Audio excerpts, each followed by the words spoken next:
Bonjour à vous tous, merci de m'écouter encore. Merci à tous pour l'intérêt que vous avez eu à me suivre pendant mon périple entre Dijon et Paris. Dijon, ville de naissance, je vous le rappelle, de Roger Guillemin, prix Nobel de médecine, découvreur des neurotransmetteurs. Et puis Paris, capitale s'il en est, jacobine s'il en est, de notre cher pays, France. J'ai traversé toutes ces contrées entre Dijon et Paris à pied, avec des amis, des sympathisants, des gens qui sont venus me supporter, des gens qui sont venus me rencontrer, avec qui j'ai pu beaucoup échanger et qui de fait m'ont rassuré sur mon initiative en m'apportant leur bienveillance, en m'apportant leur intérêt de la penser autrement, de changer un peu les choses, d'évoluer un petit peu dans notre mentalité, dans nos consciences, et aussi et surtout d'être actif par rapport à ce qui se passe aujourd'hui, ce qui se passe dans notre monde. Alors bien sûr, il y a eu aussi tous ces gens qui m'ont gentiment, comme on dit, liké, qui m'ont gentiment fait quelques commentaires, par-ci, par-là. Comme vous l'avez sûrement remarqué, toujours encourageant. Donc du coup, effectivement, ça met du baume au cœur, ça me rassure dans mon action et dans mon soutien à cette fameuse science qui est la PNEI, la psychoneuro-endocrino-immunologie. Alors, j'ai rencontré des gens super gentils qui se sont livrés à moi, un peu comme un confident aussi, il faut dire ce qui est. Enfin, quelqu'un à qui je vais pouvoir parler. Parce que dans la grande masse de ceux que nous voyons chaque jour, il y a de l'opposition, il y a de la non-écoute, ce qu'on appellerait de la non-écoute. Et de fil en aiguille, j'ai rencontré des gens, par exemple ce jeune ouvrier agricole qui me dit être vexé, qui me dit être vexé du chantage qu'on lui fait à la vaccination, et qui sort lui-même de la vaccination, malheureusement, on ne m'a pas connu avant, et qui m'a fait réfléchir aussi sur plein d'autres questions, comme la PMA, comme la relation homme-femme ou femme-homme aujourd'hui dans notre société, qu'est-ce que ça veut dire, comment il le voit. Et je dois vous dire que ça interpelle dans notre histoire d'homme, dans notre histoire de la famille de manière générale, et forcément de notre société, puisque notre société est faite quand même de relations familiales, de relations d'hommes et de femmes. Et ça me paraît très important. Que dire aussi de ce couple de retraités parisiens qui ont une petite maison à la campagne et puis qui, lors du premier confinement, se trouvent coincés à la campagne. Et qui disent mais on ne retournera jamais à Paris. Prendre son café le matin sur la terrasse en écoutant les petits oiseaux, c'est régénérant, ça fait du bien, on se sent vivant, on a envie de vivre, on a envie de continuer à vivre, et on a envie de sortir un petit peu de ce carcan de la ville, que j'ai bien fait connaissance, parce qu'en fait, tant que j'ai marché, donc sur à peu près, on va dire 350 km, quelque chose comme ça, les derniers kilomètres, c'est quand même les plus durs. Les derniers kilomètres, c'est la région parisienne.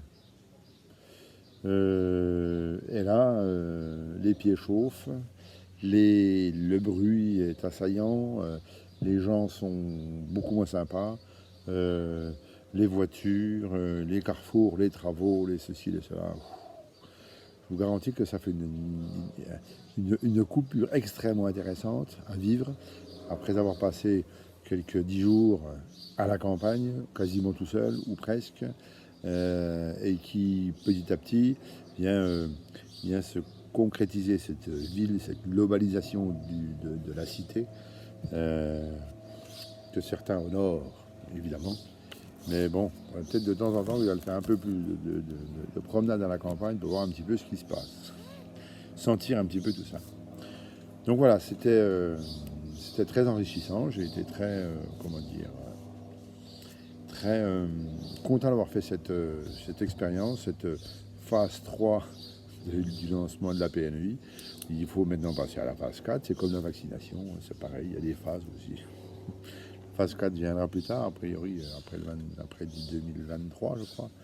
Donc moi, je passe tout de suite à la phase 4, c'est-à-dire la phase de la réalisation, de construction, de quoi faire de tout ça, comment intégrer la PNEI dans notre société de tous les jours, et surtout penser aux générations futures, penser à tout ce qui peut se passer entre ce que nous propose comme plan aujourd'hui économique, social, politique, et bien évidemment sanitaire.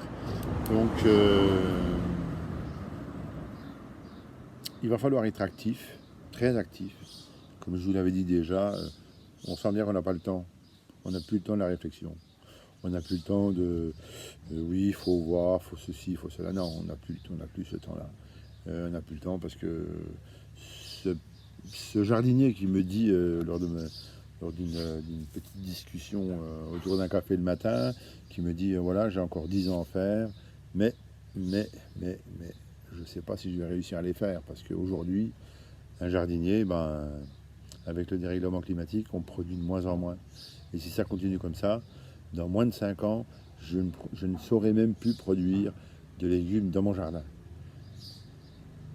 Ça interpelle quand même. Oui, effectivement, oui. L'année dernière, dans mon propre jardin, j'ai quasiment pas eu de courgettes. Trop chaud, pas assez d'eau, et d'un seul coup, tout a été cuit quelque part. Donc oui, effectivement, j'ai pas eu de courgettes. Oui, une année, une deuxième année, ainsi de suite. Aujourd'hui, jusqu'où ça peut aller, on n'en sait foutre rien. Sinon, on sent bien que la chose est quand même sérieusement déréglée. Donc, trouver des salades cuites dans son jardin, ça existe.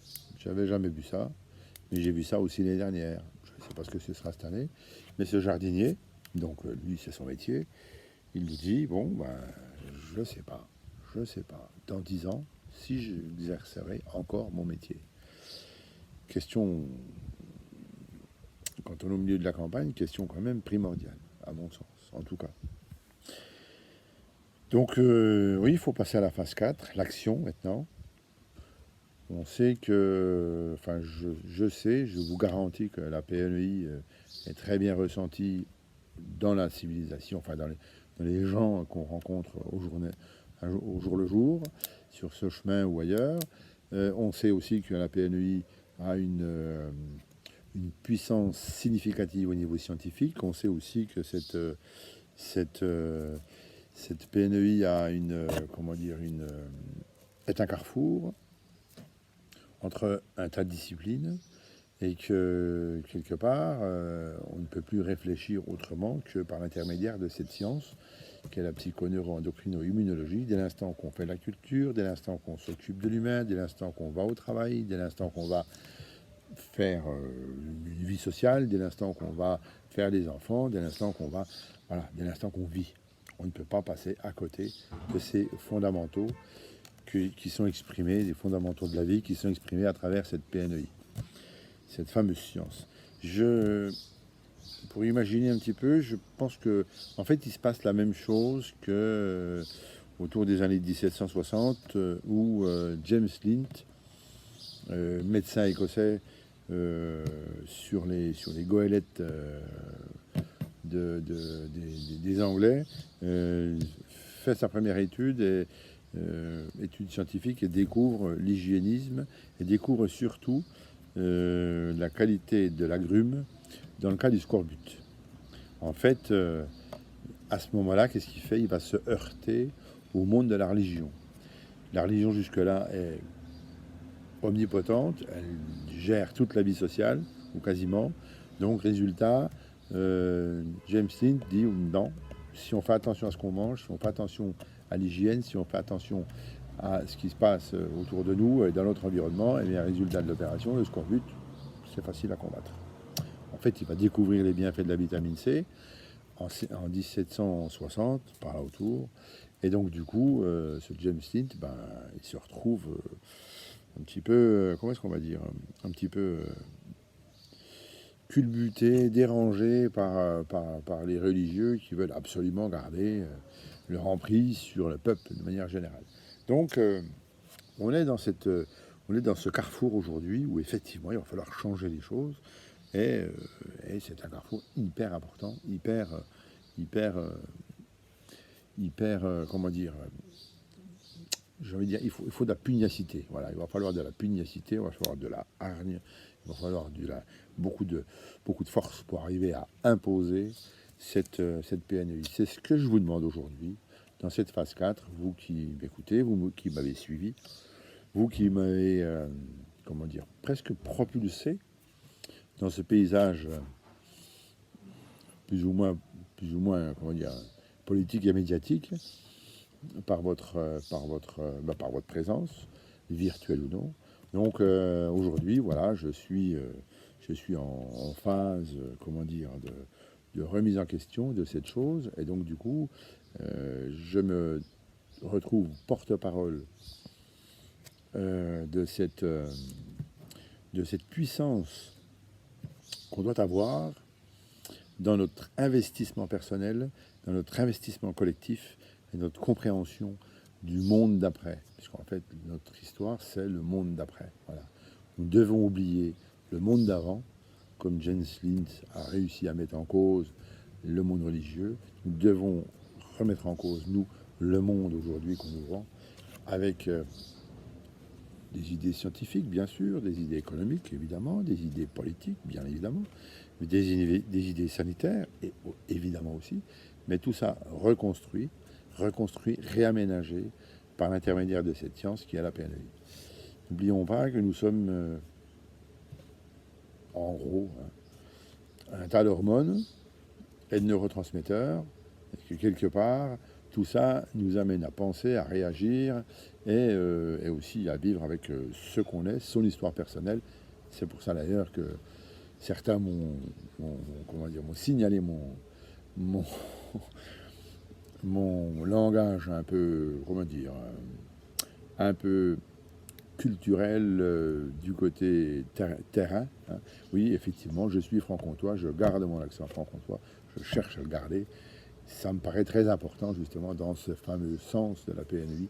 J'appartiens à, je suis de, et on ne s'invente pas sa vie, on la vit simplement, à mon sens en tout cas. Donc évidemment qui ne tente rien n'a rien, on le sait bien. James Lind a tenté, il a gagné, enfin il nous a amené justement vers la science qu'on connaît aujourd'hui. Aujourd'hui, tentons de reprendre un échelon de plus, de monter d'un grade de plus, et de considérer cette science de manière beaucoup plus globale, de considérer tous les éléments qui nous constituent, comme par exemple l'eau, et acceptons d'être comme tous ces lanceurs d'alerte ici ou là qui se sont inscrits dans la vindicte populaire, qui se sont lancés dans des combats pour certains perdus d'avance, pour d'autres, bien au contraire, très valorisants, à titre personnel, à titre collectif. Aujourd'hui, essayons de se positionner dans ce même état d'esprit du lanceur d'alerte pour les générations futures, pour notre avenir personnel, pour nos enfants, nos petits-enfants. Et donc, il va falloir prendre part à l'action, prenons part à l'action de plusieurs manières. Hein. Il y a évidemment faire le partage sur les réseaux sociaux, qui me paraît quand même relativement important et primordial même quelque part avec les temps qui courent aujourd'hui, les nouvelles idées modernes, on va dire ça comme ça, d'un côté, et puis d'autre côté, sortons de ce carcan dévalorisant de vouloir tout expliquer, de vouloir tout comprendre, de vouloir tout... Non, on ne sait pas tout, on ne connaît pas tout. C'est comme un iceberg. La science nous explique 20% de ce qui existe globalement, mais il y a 80% qui est sous le niveau de l'eau, sous le niveau de la mer, qui fait que, bien évidemment, il va falloir rejoindre ces deux bouts, recomposer ces deux éléments pour arriver à comprendre ce qui se passe dans la vie de l'homme de tous les jours et dans l'évolution de l'humain et du monde planétaire. Voilà. Impliquons-nous donc, n'hésitons pas à partager, n'hésitons pas à nous impliquer, n'hésitons pas à prendre le risque. Il n'y a pas de risque en fait. On sait bien que ça va changer. Tout le monde le sait. J'ai entendu ça des dizaines et des dizaines de fois sur mon parcours. Combien m'ont dit ça ne peut pas durer. Donc ça veut bien dire que ça va changer. Donc, positionnons-nous dans le changement. Nous avons juste un peu d'avance, simplement. Nous sommes dans la compréhension de l'autre monde, du monde d'après, que nous devons construire ensemble, que nous devons mettre en place, sans animosité, sans violence, du moins j'espère. Si on se débrouille bien, si on est assez constructif, ça va marcher. C'est sûr, il n'y a pas de problème. Nous avons tous les arguments pour. Et aujourd'hui, la collapsologie, c'est-à-dire l'effondrement du monde comme on le connaît, dont certains sont adeptes, je pense qu'on a une alternative, celle d'adapter, d'opter, de construire un autre raisonnement par rapport à ce qui se passe autour de nous, ce que nous avons comme matière, et réagencer le pulse, puisqu'en fait, je n'ai jamais qu'un pulse, notre vie. Bien sûr, une pièce, puis une pièce, et ainsi de suite. Donc, revenons à des choses concrètes et investissons-nous dans cette science, dans cette action, pour faire reconnaître cette science qu'est la PNI. Je vous propose donc de me rejoindre dans notre association et puis de participer à la bonne parole. Je me mets dès l'instant à votre disposition.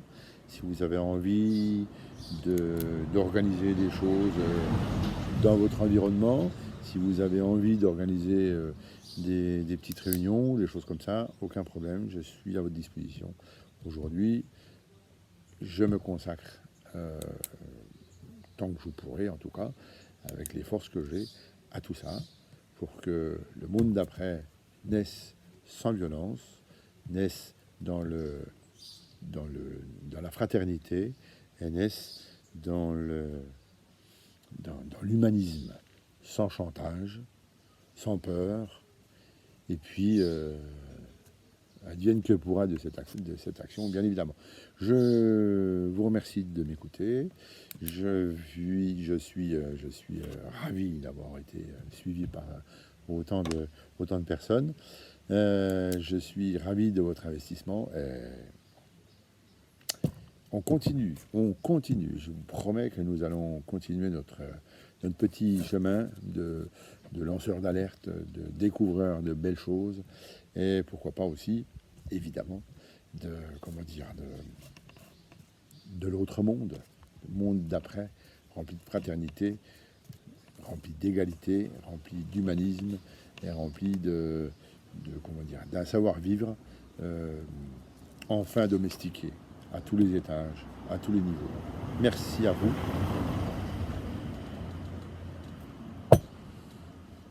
Et bonne route.